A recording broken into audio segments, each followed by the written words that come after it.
Psychology is one of those most underrated fields when it comes to cybersecurity.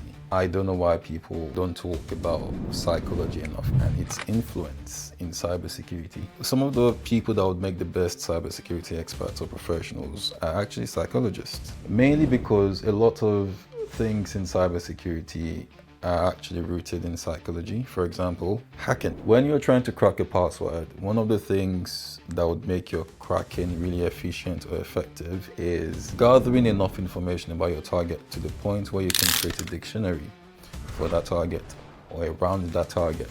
So it's going to be things around what do they like, what pets are they into, what colors are they into, have they got kids, who do they love, where do they like to go, who are the people they spend the most of their time with. A lot of information around that. When it also comes to social engineering, you have to hack the human. You're hacking their brain.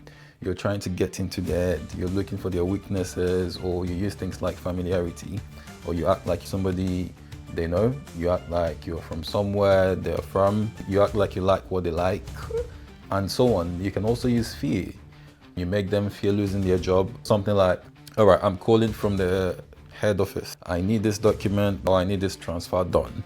And the person is like, sorry, I can't verify who you are, I don't know who you are. And you scare them like, well, you can spend time trying to verify who I am while I also type your resignation letter for you, or I type your firing letter, or you can run this document right now that the head of department needs within the next 20 minutes. Something like that. Yes, it may not always work, but with psychology, you need to know the pain points of people sometimes as well when you're trying to apply it in cybersecurity. You can use fear, you can use familiarity. There are several psychological tactics you can also apply or employ when it comes to social engineering. What we call social engineering, hacking humans, hacking the human mind. And when it comes to forensics itself as well, like forensic investigation, it's not always straightforward. Sometimes you need to know a bit about the criminal mindset, the criminal ideology, and try to get into the mind of a criminal when you're investigating certain cases. Not all the time, because that may lead to bias, but in certain situations where the crime is clear, right? To investigate that crime properly,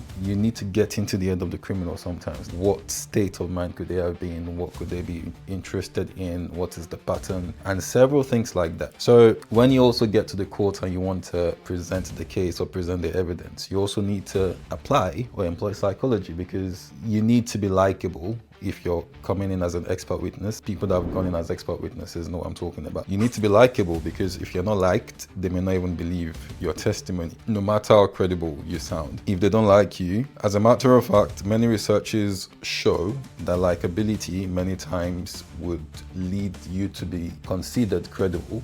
And if they don't like you, that could also diminish your chances of being considered credible. So you need to know how to appeal to them. Simple and crazy things like carrying a briefcase actually makes you look more professional, look credible. Wearing glasses, it makes you look more credible, right? So all these things, when you see people doing it and you're like, why are you wearing this with this? Is it recommended? Sometimes they know what they're doing, but you're just not the target audience.